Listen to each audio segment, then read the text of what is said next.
L'information en toute objectivité, sans passion, avec respect de l'éthique et de la déontologie. C'est avec les experts de la maison dans Comprendre l'actualité.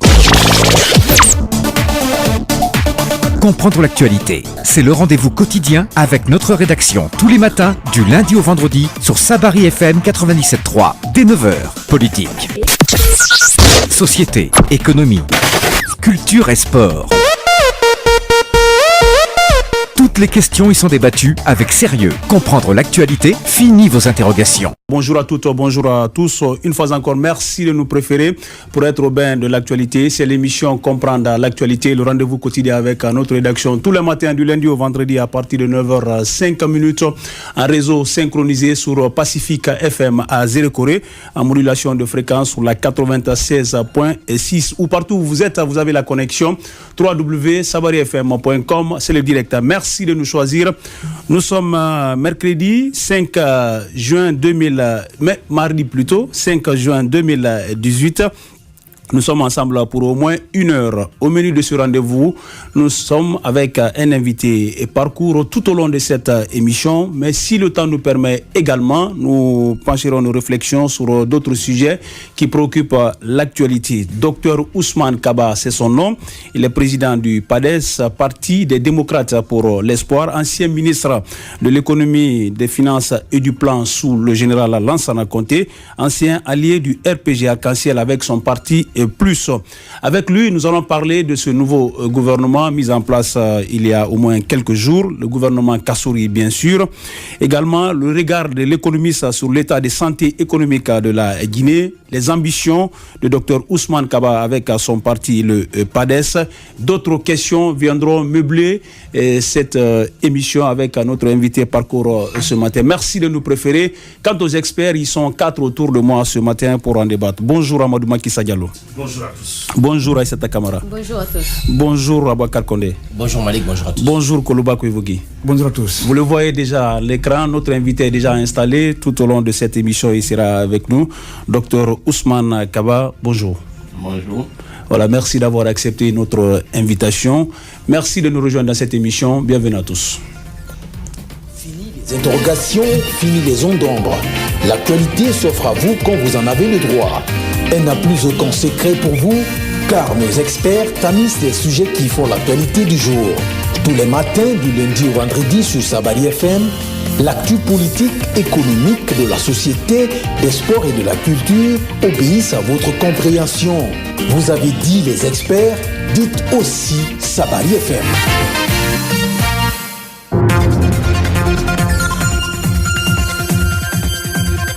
Une fois encore, bonjour et merci de nous rejoindre dans cette émission. Encore bonjour à notre invité, Dr Ousmane Kaba. Voilà, je pars tout de suite avec la technique pour découvrir l'homme. C'est vrai que vous le connaissez. Il est ancien ministre de l'économie, des finances et du plan, du général Lansana Conté. Également président du parti PADES, Parti des démocrates pour l'espoir. Un peu plus avec cette biographie que nous avons cherché. C'est de trop, mais on a pris juste une partie de son parcours.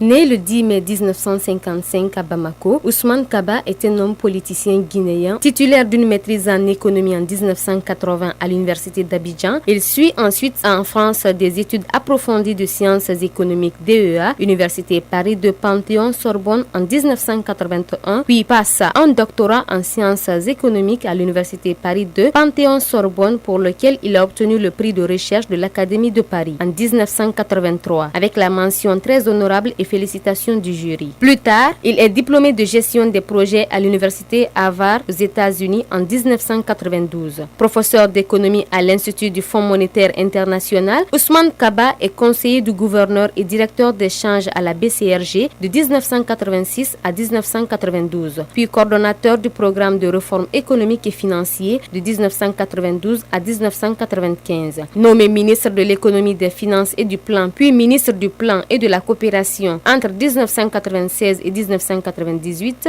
Dr Ousmane Kaba sera vice-président du comité chargé de superviser les audits en 2009. De 2011 à 2013, il est conseiller ministre chargé du bureau de la stratégie à la présidence de la République. En 2014, Dr Ousmane Kaba est député et président de la commission des affaires économiques et financières du plan et de la coopération. Il est le fondateur de l'université Kofi Annan de Guinée depuis 1995. Le 20 mars 2010, il crée le Parti libéral de l'unité et la solidarité Parti Plus, avec lequel il participera aux élections présidentielles de 2015. En 2017, il est président du Parti des démocrates pour l'espoir PADES, qui lui fera participer aux élections communales du 4 février 2018. Après la formation du nouveau gouvernement Kassori, Dr Ousmane Kaba est pressenti pour occuper le ministère de l'économie et des finances, un poste qu'il refusera par la suite parce que ne voulant pas fondre son parti au sein du RPG. Alors, docteur Ousmane Kaba, c'est vrai, je l'ai dit que c'est un pan de votre biographie, de votre parcours administratif. Est-ce que si on vous demandait aujourd'hui d'ajouter quelque chose de précieux auquel vous attachez du prix, qu'est-ce que vous allez ajouter à ce mini-CV?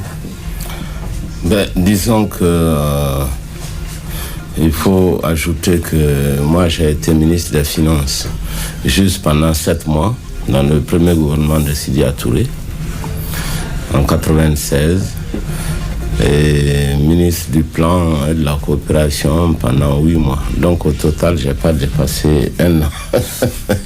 Donc c'est une carrière très brève. Et si vous regardez très bien, vous verrez que moi je n'ai rien géré en Guinée depuis plus de 20 ans. Je ne suis pas parmi les gestionnaires de l'économie guinéenne parce que ça fait... Les gens ont souvent l'impression que j'ai participé à beaucoup de choses, c'est vrai, mais je n'ai pratiquement jamais été dans une position de gestion. Aussi, dans votre biographie, vous avez dit allié du RPG Arc-en-Ciel. C'est une erreur, je suis fondateur. Fondateur, d'accord. Du RPG Arc-en-Ciel avec mon Parti Plus et l'ancien RPG et 30 autres partis. Nous avons fondu tout ça en 2012 pour créer ensemble le RPG Arc-en-Ciel. Et c'est très important parce que c'est un hold-up qui a été fait. Lorsque nous avons créé le RPG Arc-en-Ciel, la gestion du parti est revenue uniquement à l'ancien RPG. Donc ce qui fait que les gens se trompent souvent, mais je suis fondateur du RPG Arc-en-Ciel. Et j'en ai été expulsé, bien sûr, sans aucun management. Mais je suis fondateur. Je le dis parce que souvent, même pour le nouveau gouvernement, les gens me comparent aux personnes de l'opposition qui sont venues dans le RPG Arc-en-Ciel, etc. Ça n'a pas beaucoup de sens, puisque moi, j'en suis un fondateur. Voilà. La précision est importante ici, mais en tout cas, la biographie est plutôt, le CV est corrigé par le principal... Juste un petit mot. D'accord. J'ai plus été privé dans ce pays que public, puisque j'ai créé l'université Kofi Annan en 1995, avant même d'être ministre dans le premier gouvernement. Donc ça fait 23 ans que cette université existe, elle est la toute première. J'ai passé plus de temps en Guinée à enseigner, à gérer l'université qu'à travailler pour le gouvernement. Même lorsque j'étais à la présidence avec le professeur Alpha Condé, j'étais juste conseiller. Donc, je n'ai vraiment pas géré dans ce pays. D'accord. Voilà. Oui, ce qui est bien dit. Nous allons maintenant commencer le cours réel de cette émission. L'actualité reste dominée par la mise en place d'un nouveau gouvernement. Et ce qui apparaît comme la plus chaude, en tout cas en termes d'actualité, c'est le département de l'élevage qui a suscité assez de polémiques dans la cité. Oye Guilavogui, ancien ministre des Transports, était pressenti selon des informations qui devraient prendre les rênes du ministère de l'élevage. Finalement, il a atterri au niveau du ministère de l'Environnement, des Eaux et Forêts. Et ce qu'il a considéré comme une erreur corrigée par le chef de l'État, avec un regard d'un observateur, également ancien membre d'un gouvernement dans ce pays. Comment vous analysez tout cela? Est-ce que ça vous rappelle une certaine période?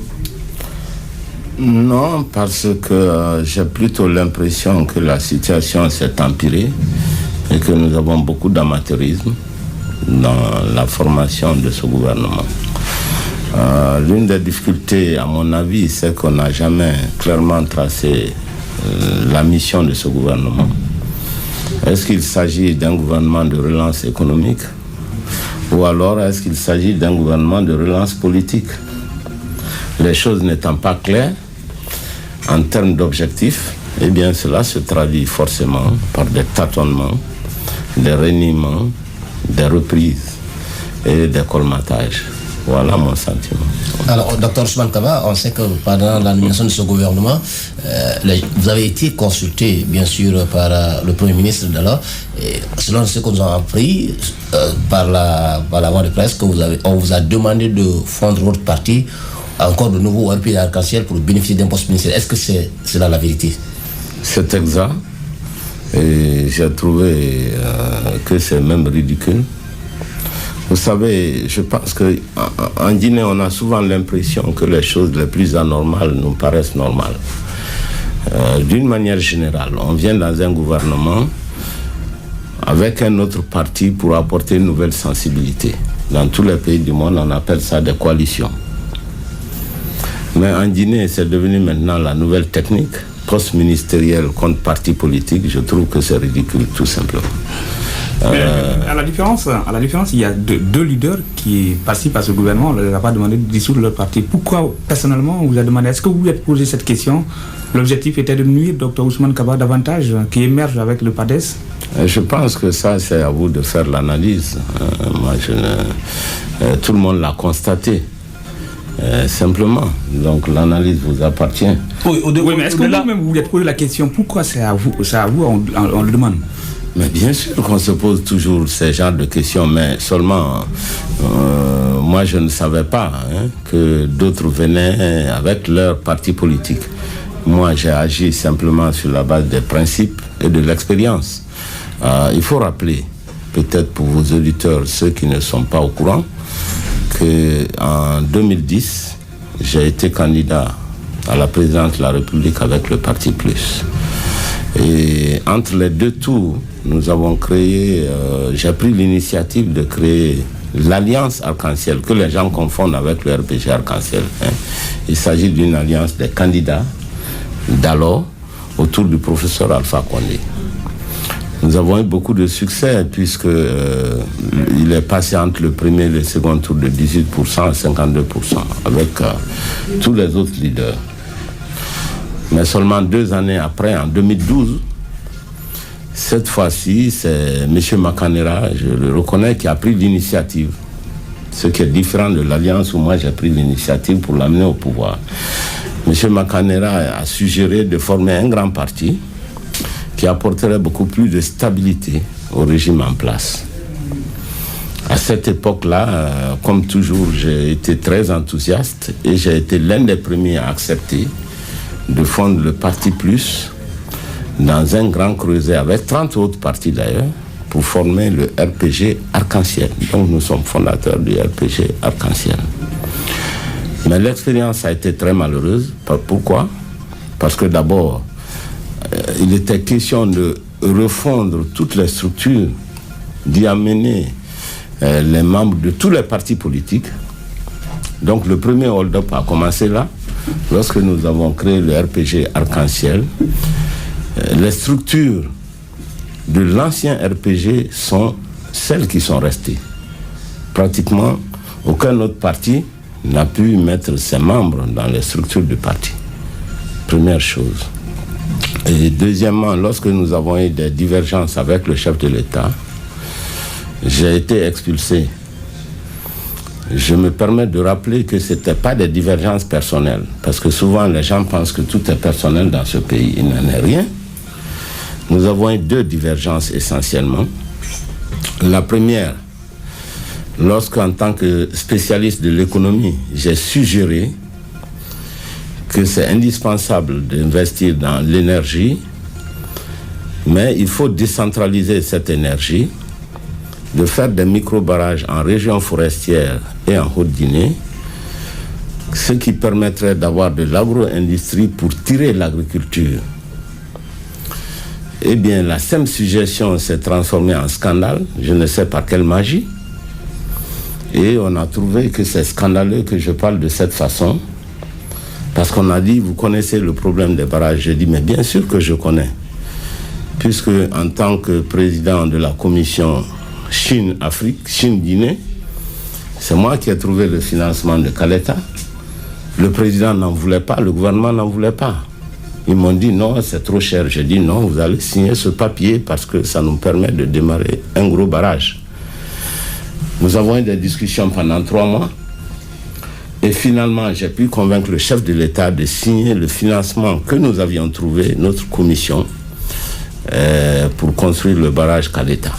Voilà comment l'histoire du barrage a démarré. Donc, je sais de quoi je parle. Voilà notre premier contentieux.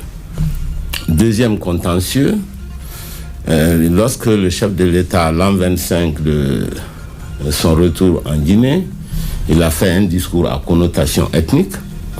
J'ai trouvé que ce n'est pas bon pour un pays aussi fragile que la Guinée et que ça a mis le feu dans beaucoup d'autres pays. Je n'étais pas le seul du reste, puisque nous avons fait un papier qui était co-signé par l'honorable Mamadi Diawara du PTS et par l'honorable Sekou Savané du RPG Arc-en-Ciel comme moi. Alors, mais j'ai été le seul qui a été vraiment frappé, puisque violemment j'ai été exclu du RPG Arc-en-Ciel sans qu'on me demande, sans même me poser la question, sans qu'on demande aussi les militants de ce parti. Donc il y a eu un petit groupe de jeunes zélés qui ont pris cet acte. Deuxièmement, j'ai été démis de mes fonctions de président de la commission économique de l'Assemblée nationale.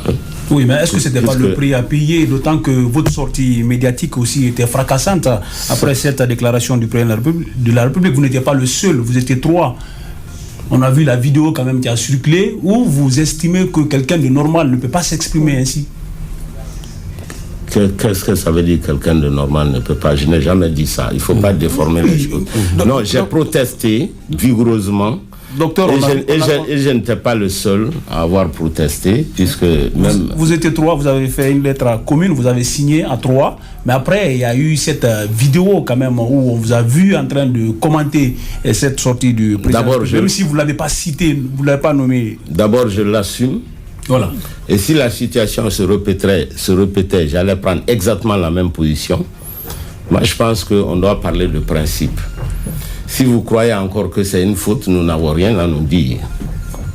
Soyons courageux, il ne faut pas que nous, 60 ans, nous soyons plus courageux que vous. Non, vous avez dit que vous êtes... C'est une catastrophe. Attendez. Vous êtes le seul à être tapé de la sorte. Mais bien sûr. Voilà. Et d'ailleurs, la vidéo dont vous parliez, j'ai parlé avec l'honorable Diawara, qui a intervenu dans la même vidéo, si vous avez bien regardé.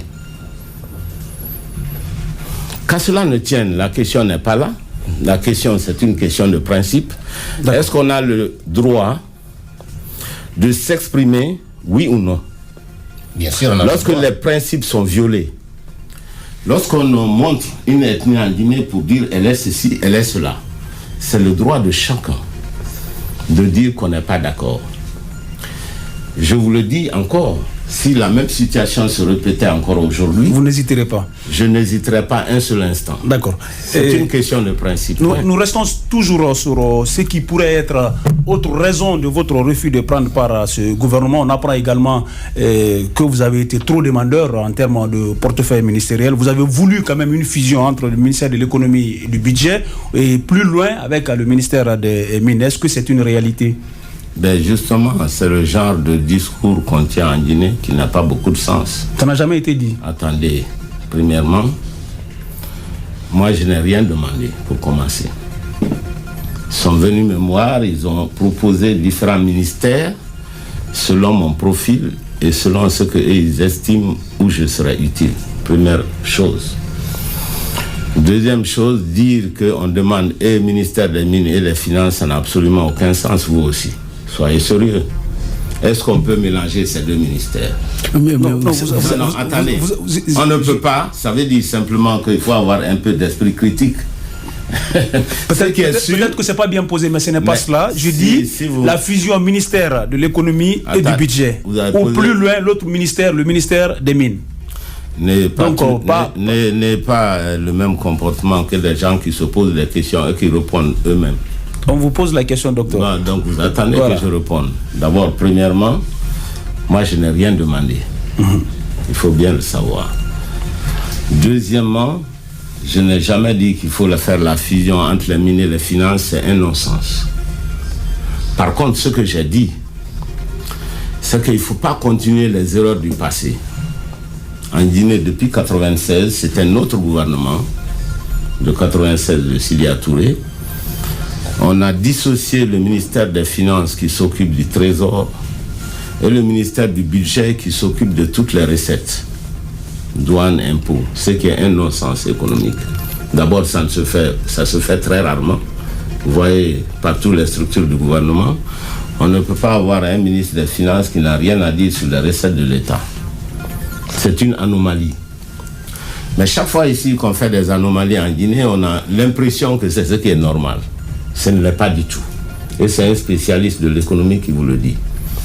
Ensuite, vous-même, le simple bon sens. Qui va être l'interlocuteur devant les bailleurs de fonds? Qui va prendre des engagements? Très souvent, on met deux ministres qui sont de même niveau.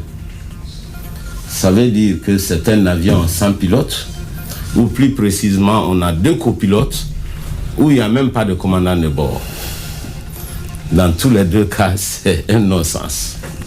Et vous avez bien lu ma biographie, j'ai commencé par être jeune économiste au Fonds monétaire international. Ça veut dire que j'ai une vue transversale de ce qui se passe dans le monde. J'ai enseigné l'économie depuis 30 ans, même à Washington. Donc je sais exactement de quoi je parle. Lorsque vous discutez avec les bailleurs de fonds, il faut un vrai patron qui prend la responsabilité, qui prend des engagements vis-à-vis des bailleurs de fonds et qui est responsable du programme économique. L'un des gros problèmes que nous avons ici, très souvent les ministres passent le temps à se chamailler, ils vont dans des directions opposées et ça retarde l'action publique. C'est la raison pour laquelle j'ai dit, et je le répète, qu'il faut que les deux ministères soient ensemble, mais si pour d'autres raisons on a besoin de deux personnes, il faut que le ministre des Finances soit un ministre d'État de l'économie, des budgets, n'est-ce pas? Et un secrétaire d'État au budget, ou alors un ministre délégué. Voilà comment ça se passe. Au moins qu'il y ait un patron et qu'il ait le droit de regard. C'est comme ça qu'on recherche l'efficacité économique. Ce n'est pas en mettant des personnes contradictoires dans un gouvernement où les gens vont... Vous n'avez pas été entendu. À vous entendre, Voilà. on a l'impression que vous êtes aussi de ceux qui pensent que ce gouvernement, il est de trop. Il faut réduire le nombre de ministères, c'est ça? Exact. Et d'ailleurs, ça a été la proposition du Premier ministre Kassori.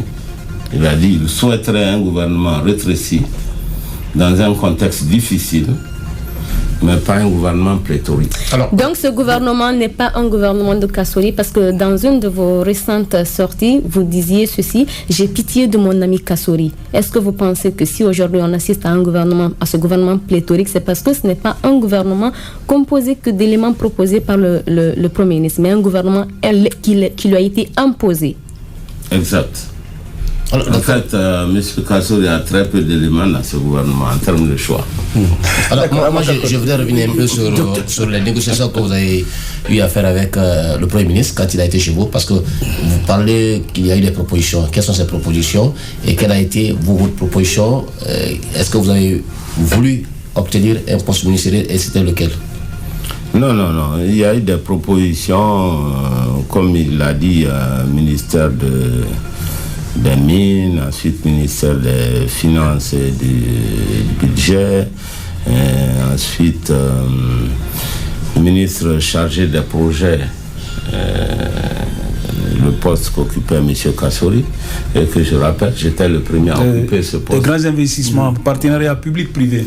Oui, c'est moi qui ai donné le premier contenu lorsque j'étais à la présidence de la République. Voilà, donc c'est quelque chose que je connais, j'ai déjà fait ce travail.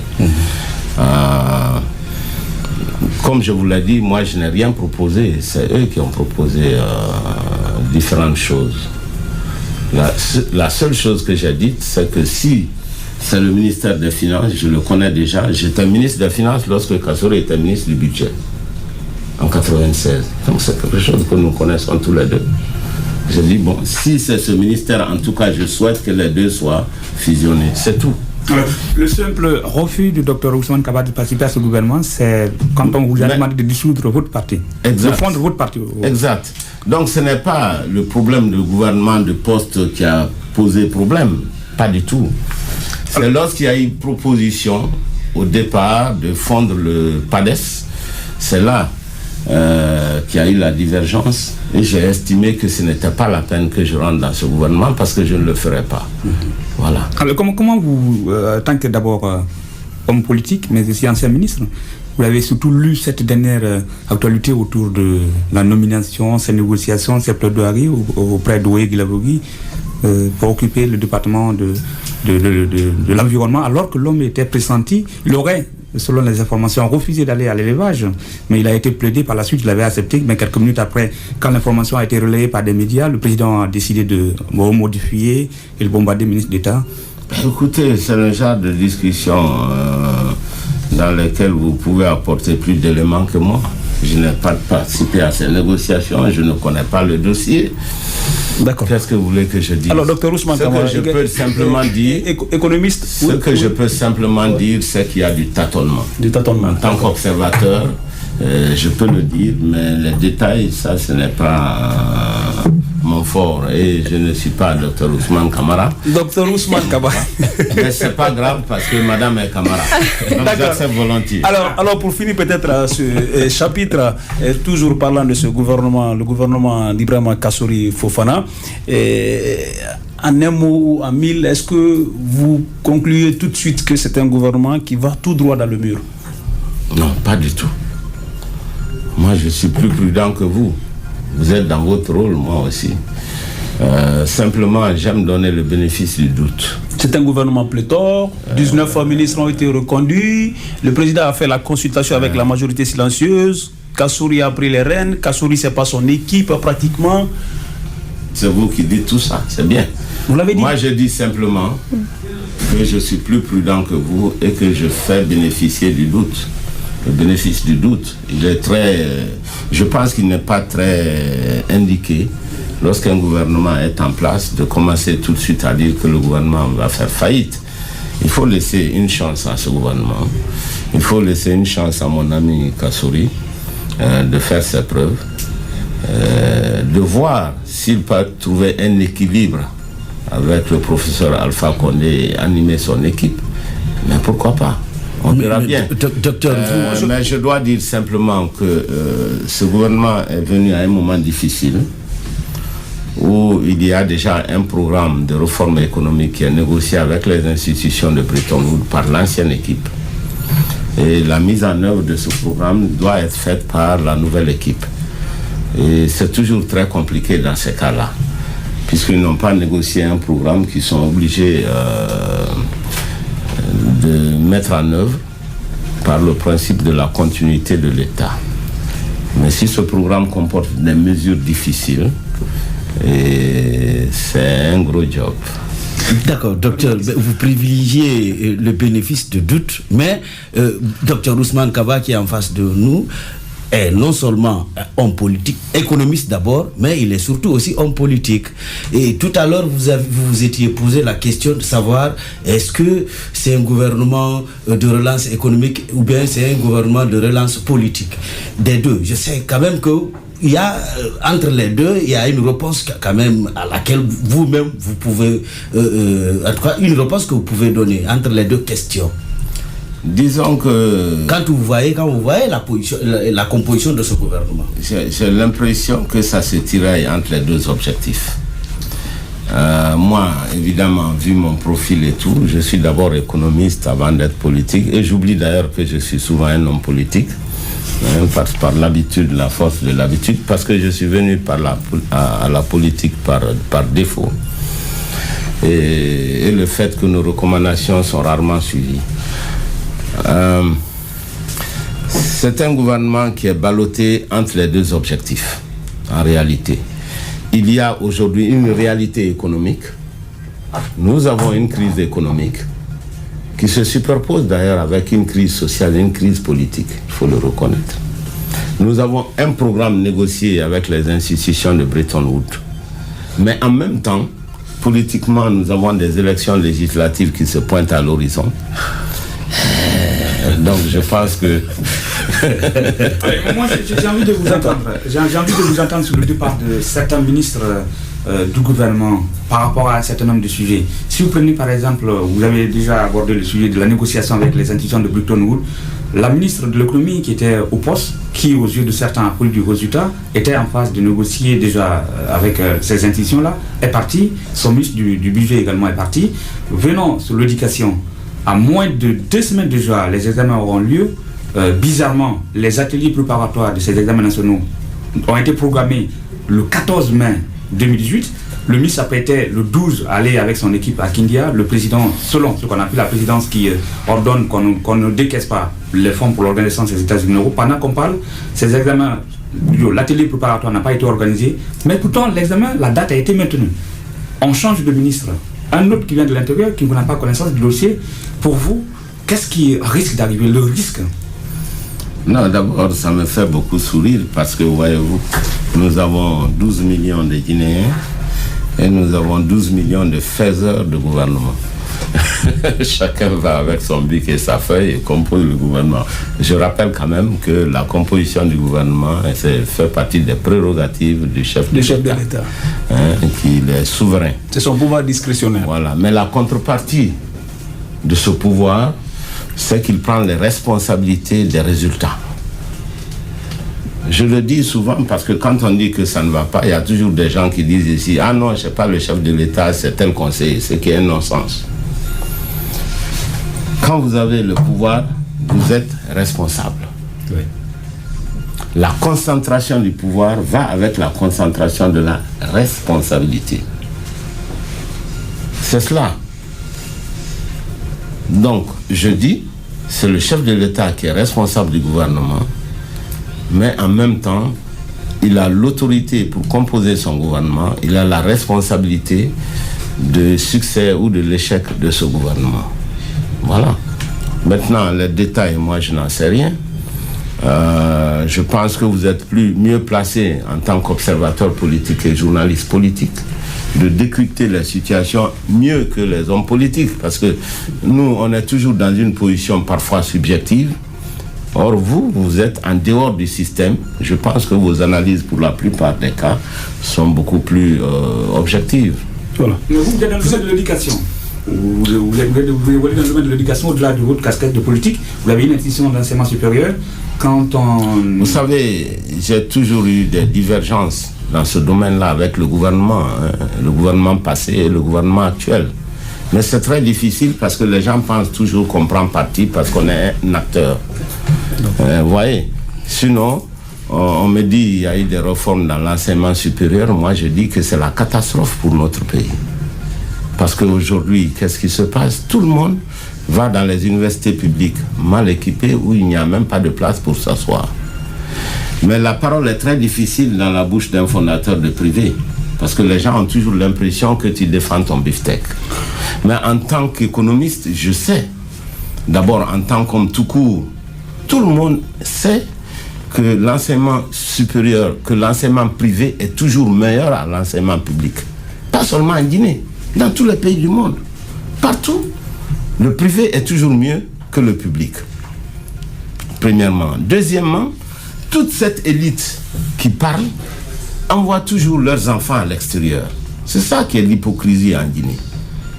On tape sur les écoles guinéennes, mais on envoie ses enfants au Maroc, au Sénégal, en France, etc. Est-ce que c'est la bonne manière de faire? Voilà, on va y revenir, mais ce n'est pas le sujet d'actualité. Ouais. Mais simplement pour vous dire le genre de difficultés que nous avons à intervenir dans des secteurs où nous sommes acteurs. Et c'est tout à fait normal. D'accord. Voilà. À l'instant même, dans ce studio, Dr Ousmane Kaba, président du PADES, ancien ministre de l'économie, des finances et du plan sous le général Lansana Conté dans le gouvernement de Sidya Touré, et fondateur de l'Alliance Arc-en-Ciel, devenu après RPG Arc-en-Ciel, avec son parti et plus, où il a été expulsé, selon ses propres mots, dans ce studio. Nous observons une courte pause, on revient dans ce studio pour la suite de cette émission. C'est pas selon mes mots. Non, dans ce studio. Je dis dans ce studio, d'accord. Que la Guinée possède, Sabari FM vous le révèle. Fini les interrogations, fini les ondes d'ombre. L'actualité s'offre à vous quand vous en avez le droit.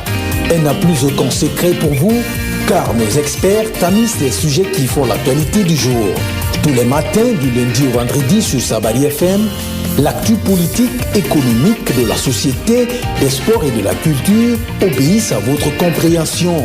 Vous avez dit les experts, dites aussi. Vous n'avez rien raté de cette émission, comprendre l'actualité en réseau synchronisé sur Pacifique FM à Zérekoré sur la modulation de fréquence 96.6 ou partout où vous êtes à l'international, www.sabarifm.com. C'est le direct. Notre invité parcours ce matin, Dr Ousmane Kaba, président du PADES, Parti des démocrates pour l'espoir, ancien ministre de l'économie, des finances et du plan sous Lansana Conté, fondateur de l'Alliance Arc-en-Ciel, devenu après RPG Arc-en-Ciel avec son parti et plus. Avec lui, nous passons au peigne fin, ce qui fait l'essentiel de l'actualité sociopolitique, mais également économique du pays.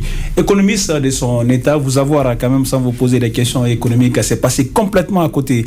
Alors, docteur Ousmane Kaba, on fait réagir sur une des premières déclarations du tout nouveau Premier ministre Ibrahima Kassory Fofana. D'ici 2 ans, la Guinée va dépasser la Côte d'Ivoire. Vous êtes économiste, vous connaissez certainement les réalités de la Côte d'Ivoire, mais vous maîtrisez beaucoup plus les réalités guinéennes. Est-ce que cette déclaration vous paraît réaliste? Ben écoute, je pense que c'est plus une déclaration politique qu'économique. Sur le plan économique, je ne sais pas comment la Guinée va dépasser la Côte d'Ivoire en 2 ans. D'abord, l'horizon économique, 2 ans, c'est très court. 2 ans, ce n'est même pas suffisant pour faire un bon projet. Parfois, les projets, si je peux me permettre, projet d'un barrage, ça prend 5 ans, 4 ans, le temps d'avoir l'idée, le temps de faire les études de projet, le temps de trouver le financement, le temps pour mettre en œuvre, ça dépasse forcément 2 ans déjà. Un seul projet, quel qu'il soit pratiquement. Donc 2 ans, c'est très court en termes économiques. Donc en 2 ans, la Guinée n'a absolument aucune chance de dépasser la Côte d'Ivoire, vous aussi. Mais je pense que c'est le genre de... Ce n'est pas de nous, hein. Déclaration. C'est de votre ami qui est devenu... Oui, mais bon, je pense que c'est une déclaration politique parce que mon ami, il connaît très bien le cycle des projets, il connaît l'économie, il sait très bien qu'en 2 ans, on ne peut pas être aussi performant, tu le laisses entendre. Donc je suppose que c'est pour... des objectifs politiques.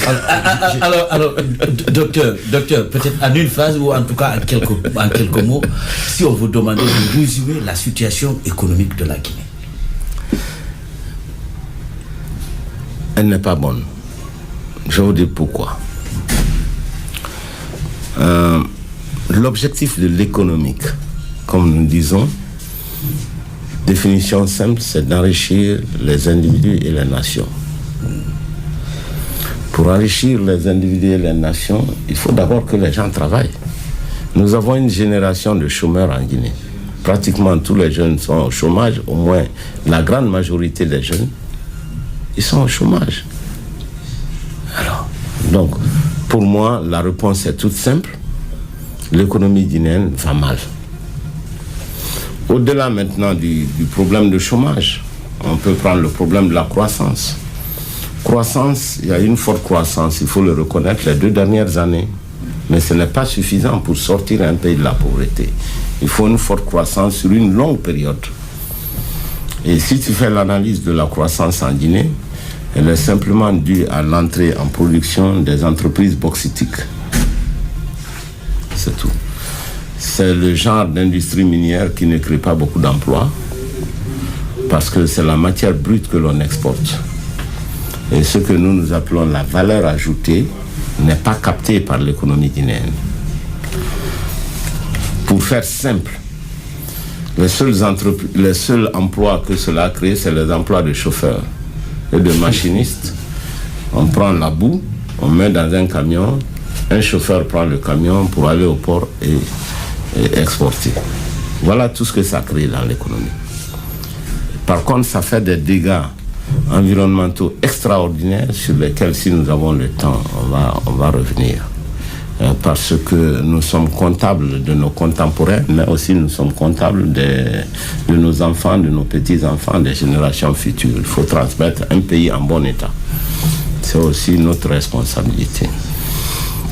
Donc c'est une croissance qui a été forte les 2 dernières années, mais elle n'est pas suffisante. Si vous prenez le long terme, la croissance en Guinée est toujours plus faible que la croissance de la population.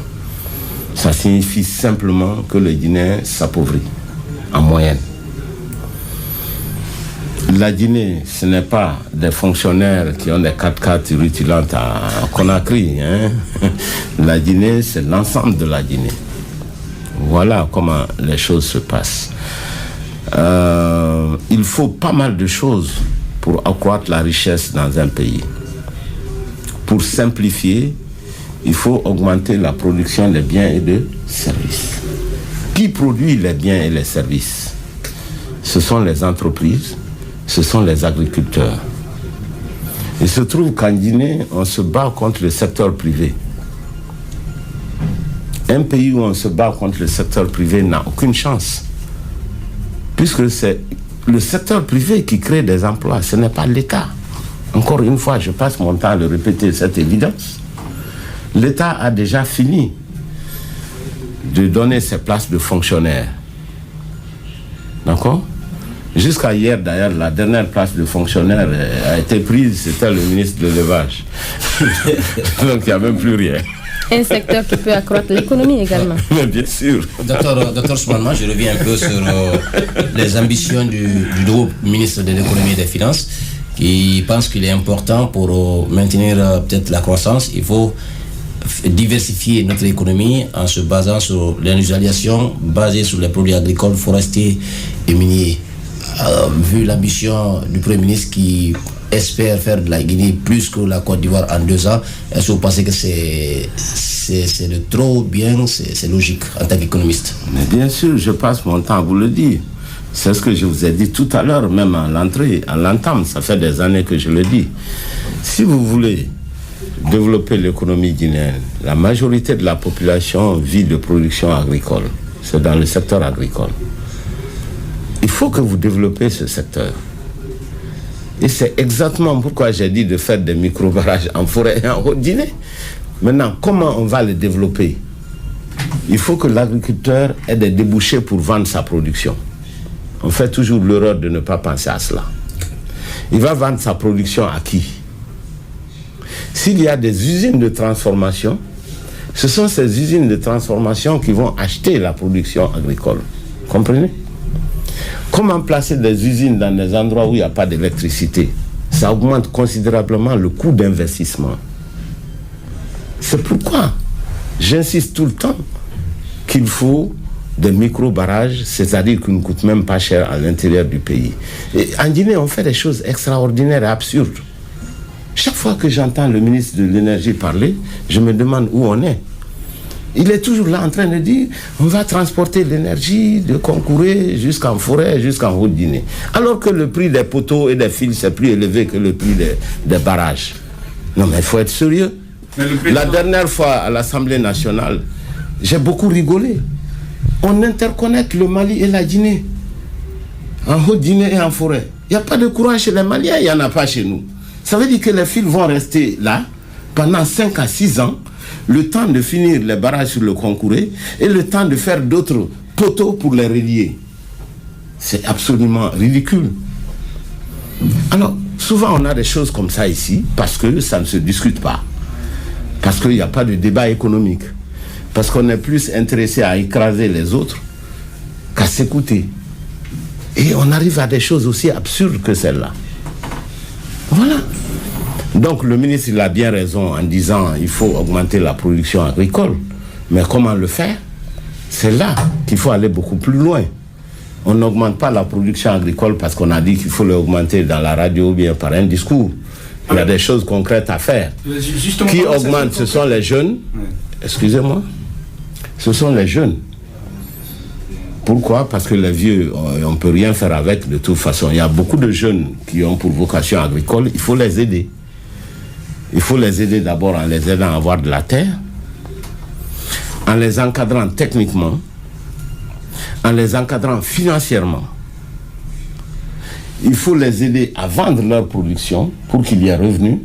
Parce que là, c'est l'erreur qu'on a toujours faite en Guinée ici, tout le temps. On s'occupe de ceci, mais on oublie ce que l'agriculteur va gagner ou pas.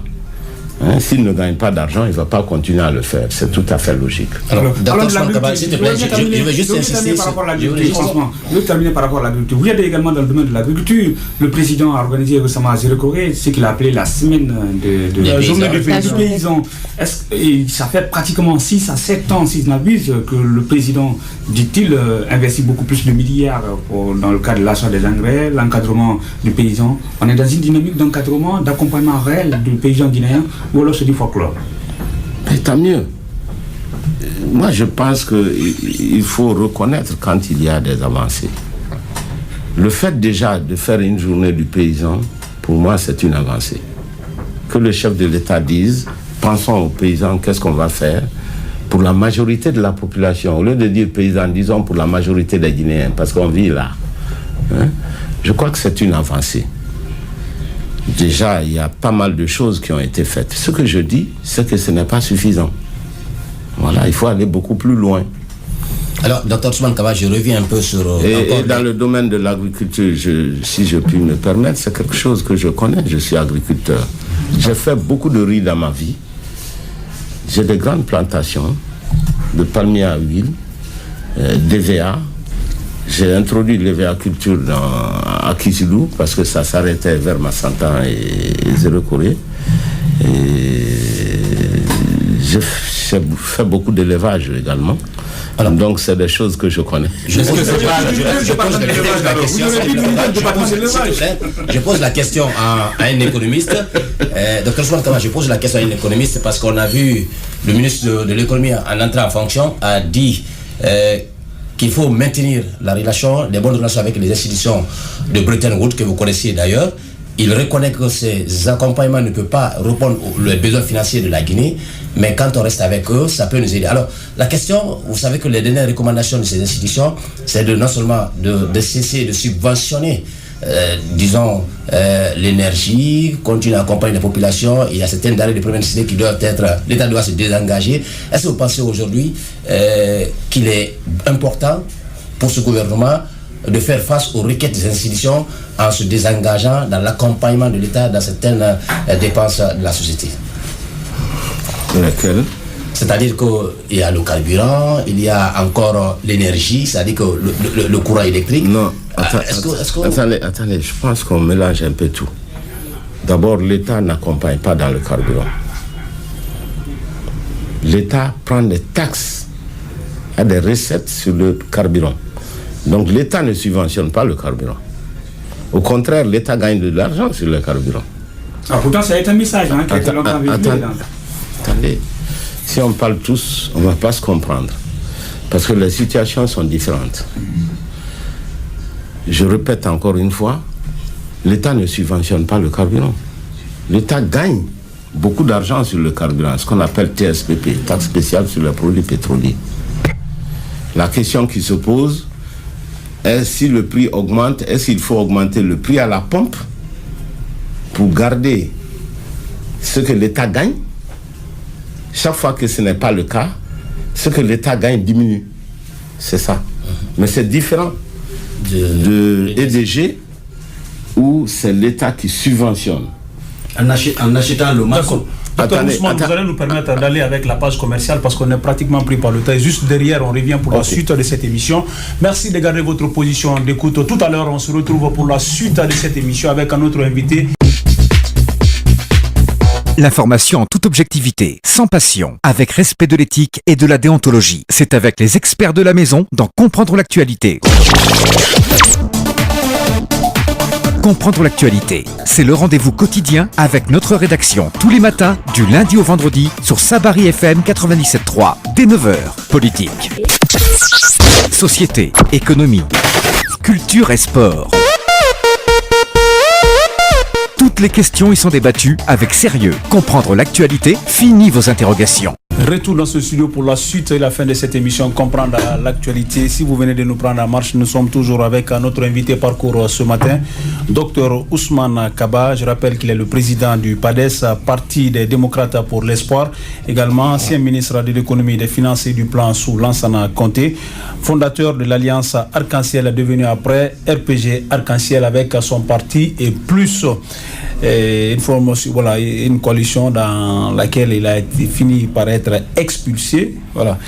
Alors avec lui, nous parlons de gouvernement, également de l'économie, son regard en tant qu'économiste sur l'état de santé économique de la Guinée. Docteur Ousmane, une fois encore, merci d'avoir accepté de continuer cette émission avec nous. On parlait des exigences des institutions de Bretton Woods par rapport à la Guinée et on miroite quand même toujours aux Guinéens que l'État fait des efforts tout en subventionnant le carburant, le secteur énergétique. Vous étiez sur cet aspect. Qu'en est-il réellement? Bon, je dis que l'État n'a jamais subventionné le carburant. L'État gagne beaucoup d'argent sur le carburant. Ce qui arrive lorsque le prix monte à l'international et qu'on maintient les prix à la pompe, la marge qui est encaissée par l'État, la taxe qui est encaissée par l'État baisse. C'est ce qui inquiète par rapport aux prévisions budgétaires. Mais l'État n'a jamais perdu de l'argent sur le pétrole. Par contre, l'État fait des subventions à EDG. Moi-même, je suis d'accord que c'est exagéré. Et j'ai toujours dit qu'il faut voir la gestion au niveau d'EDG pour que les recettes d'EDG rentrent correctement et qu'il y ait moins d'arrangements avec les agents d'EDG parce qu'il y a une complicité. Chacun d'entre vous ici s'arrange avec les agents d'EDG. Ceci dit, il faut que la gestion soit beaucoup plus sérieuse. Parce que subventionner une entreprise publique, c'est prendre l'argent des pauvres pour donner aux plus riches. Je m'explique. En Guinée, ceux qui consomment l'électricité sont les plus riches des Guinéens. Les autres Guinéens ne consomment pas l'électricité, ils n'en ont même pas. Lorsque vous prenez des fonds publics, c'est-à-dire l'argent qui appartient à toute la Guinée, vous subventionnez un secteur comme celui-là, ça veut dire que c'est les pauvres qui payent l'électricité pour les riches. Voilà. Donc c'est pour cela, lorsque nous les économistes, nous faisons l'analyse fiscale, on fait très attention à ce genre d'aspects qui sont des aspects d'équité. Qui paye quoi? Aucune subvention, aucune ligne budgétaire n'est neutre. Il y a toujours des bénéficiaires et des perdants dans l'histoire. Donc il faut faire très attention. Et on nous demande de ne pas engouffrer toutes les recettes publiques dans la subvention à une seule entreprise. C'est tout à fait normal. Je suis d'accord avec les institutions de Bretton Woods là-dessus. Je suis d'accord avec le ministère des Finances. Politicien comme vous êtes. Et c'est ce que EDG fait actuellement. Vous pensez qu'il y a beaucoup d'argent qui est viré du côté de EDG pour subventionner le mazout? Oui, ce que l'on dit, il faut voir la gestion à l'interne.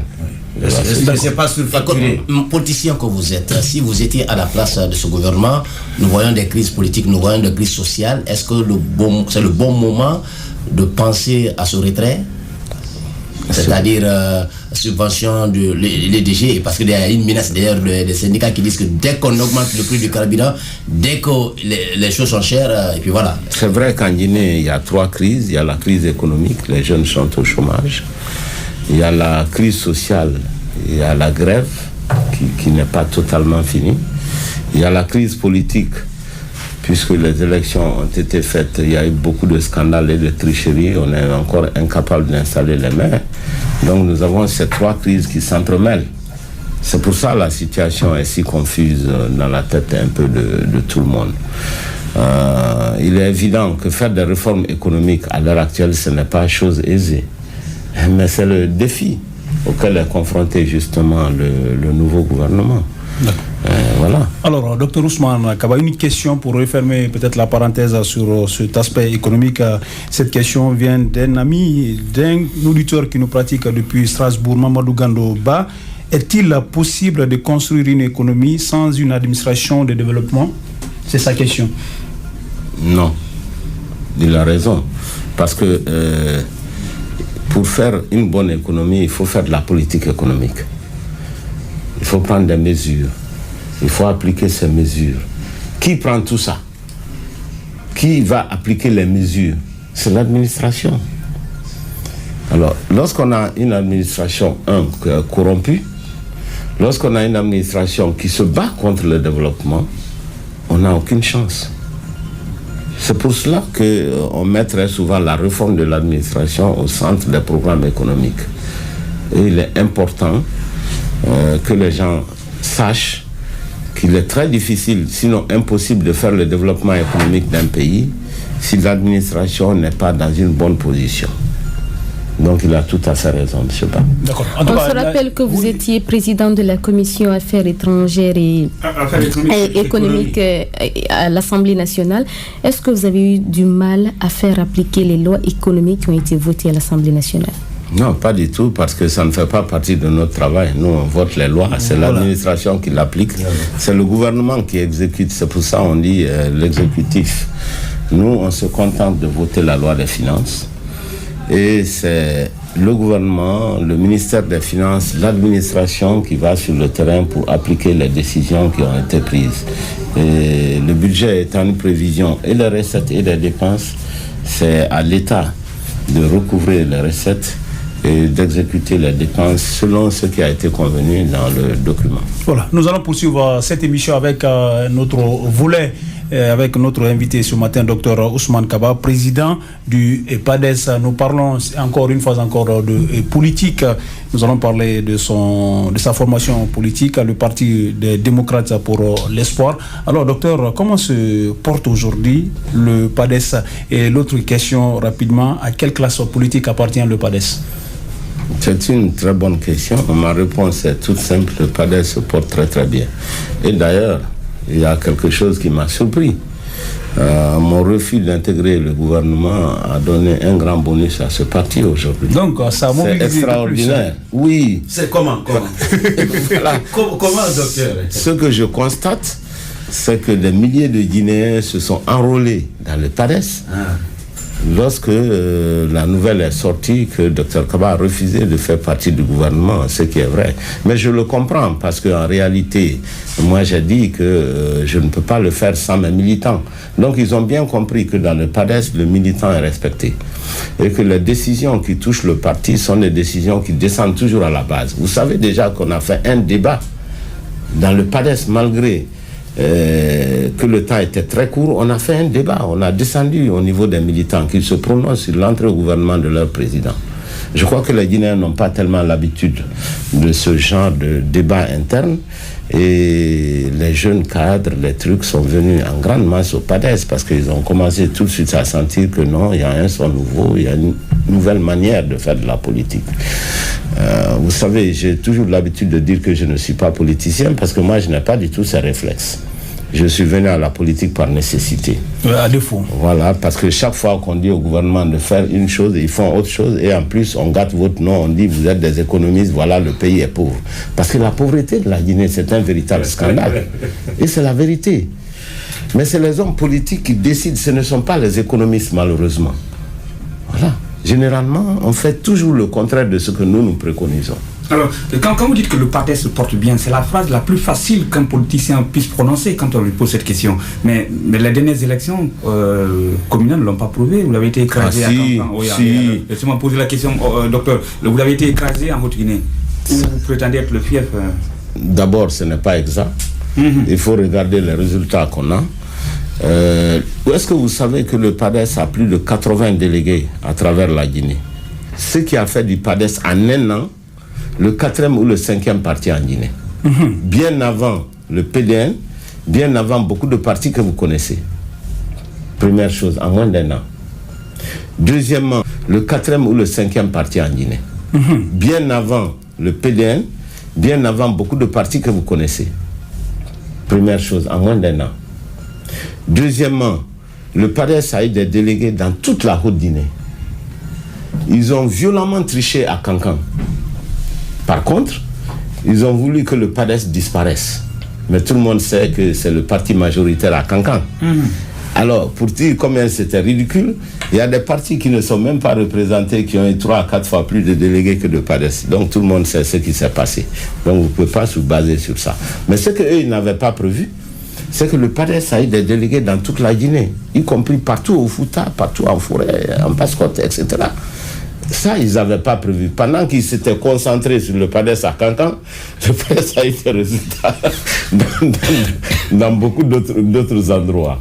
Et premièrement. Et deuxièmement, il ne faut pas oublier que le PADES n'a pu trouver la solution juridique, c'est-à-dire partir en coalition, qu'à 1 semaine de la date limite. Ce qui fait qu'on n'a pas eu le temps de constituer des listes comme les autres partis. Malgré cela, nous avons plus de 80 candidats. On a eu plus de 100 listes à travers la Guinée en 1 semaine. C'est le seul parti qui a pu le faire. Quand vous dites 80 candidats, vous parlez de 80 conseillers obtenus? Oui, 80 conseillers obtenus. Partout en Guinée, dans toutes les zones. À Koubia, nous avons eu 2, à Ledouma, à Pita, un peu partout, à Massantan, à Gekedou, à Zélekouré, à Pema.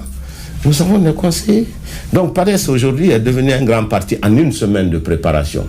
Malgré tout ce qu'on a fait sur le PADES, et je précise que le ministère nous avait tellement embêtés pour changer simplement le nom de RDI en PADES, qu'on a été obligé de l'amener à la Cour suprême. Et c'était une grande victoire pour le PADES le 10 mai que la Cour suprême a donné l'agrément définitif au PADES avec le nouveau nom PADES. D'accord. Et plus, la Cour suprême a dit, avec votre permission, c'est important, parce que ça fait jurisprudence, que l'administration doit être neutre. C'est très important, les gens l'oublient. Les élections, ce n'est pas l'affaire des préfets, des sous-préfets. C'est l'affaire des militants. Et le ministère de l'administration du territoire ne doit pas prendre parti. Ils sont là pour l'ensemble des partis de Guinée, ils sont là pour le peuple de Guinée. Tout le monde a l'habitude de crier sur la justice pour une fois qu'il y a une décision d'une telle ampleur. Et c'est pour vous. Ce n'est pas pour moi.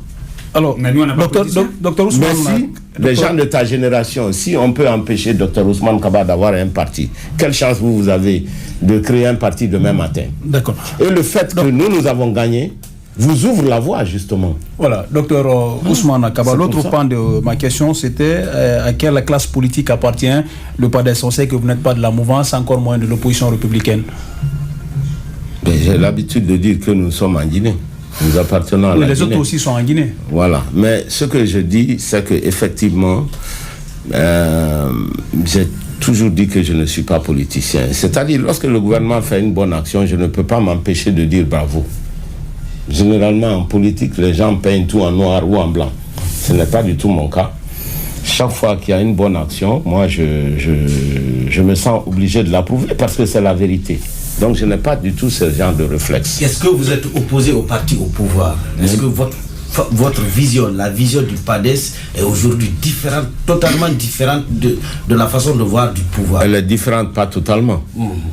C'est partiellement. Alors. Voilà, elle est différente du pouvoir parce que je l'ai dit tout à l'heure, le pouvoir lutte contre le secteur privé en prétendant créer des emplois, ce que je trouve ridicule. Vous reconnaissez un peu plus... Voilà.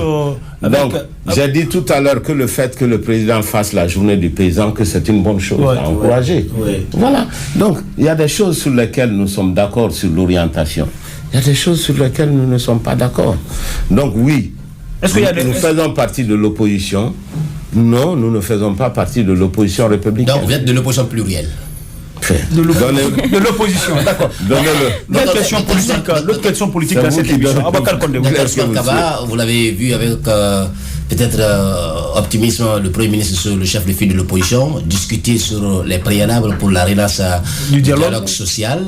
Le Premier ministre est allé voir son frère et en retour, le chef de file de l'opposition a dit que si le Premier ministre est là pour tous les Guinéens, il est là pour la relation dialogue politique, il verra en face de lui des opposants qui seront prêts à l'accompagner pour gérer ce pays. Mais la question, est-ce que c'est l'éternel case de départ? Parce qu'à chaque fois, ce sont ces rencontres, mais on ne trouve jamais la solution.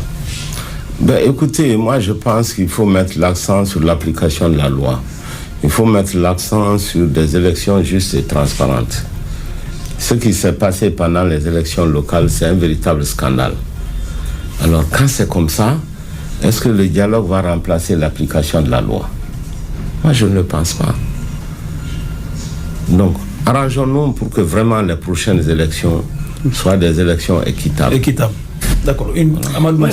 Vous disiez de se baser sur la loi, l'esprit de la loi. Donc, pour vous, il n'est plus question d'appliquer le contenu de l'accord politique du 12 octobre 2016? Non, ce que je veux dire, si on appliquait la loi, l'administration ne se serait pas mêlée d'élections.